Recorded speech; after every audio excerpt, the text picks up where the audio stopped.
New year की शाम हर बच्चा खुशी से भरा होता है और इसी तरह का बच्चा था छोटा सा सनी, जो आज बेहद उत्साहित था।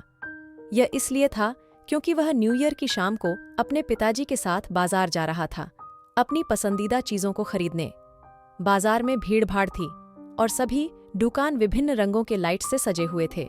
जब सनी बाजार में घूम रहा था और आसपास देख रहा था, उस समय सनी ने एक दुकान को देखा जिसमें बहुत सारे पंछियों के पिंजरे रखे थे। वे लगातार पिंजरे के खिड़कियों में अपनी चोंच मार रहे थे ताकि वे बाहर निकल सकें। सनी को पंछियों का दुख देखकर दुख हुआ।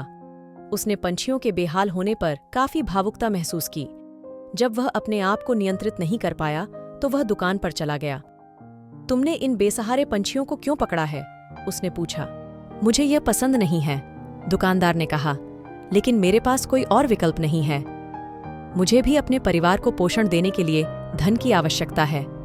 थोड़ी देर के लिए सनी हैरान था, लेकिन उसने तय किया था कि पंछियों की आज़ादी किसी भी जश्न से अधिक महत्वपूर्ण है। वह अपने पिताजी के हाथ को थामा और पकड़ा। पापा, उसने समझाया, मैं अपने दोस्तों के साथ न्यू ईयर की शाम मना सकता हूँ, लेकिन इन पंछियों के लिए खुला आसमान ज्यादा जरूरी है। पैसा उसके पिताजी ने दुकानदार को दिया। आप इन पंछियों को आजाद कर सकते हैं, पिताजी ने दुकानदार से कहा। दुकानदार बहुत खुश हुआ और पंछियों का पिंजरा सनी को सौंपा। उसने पिंजरे का दरवाजा खोल दिया। सभी पंछियों ने एक एक करके उड़ान भर ली। सनी बहुत खुश हुआ।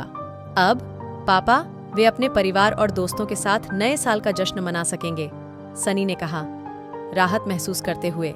जैसे ही उसके पिताजी ने उसको गले लगाया, उसके पिताजी ने कहा, तुमको इससे भी ज्यादा योग्य बनना है मेरे बेटे।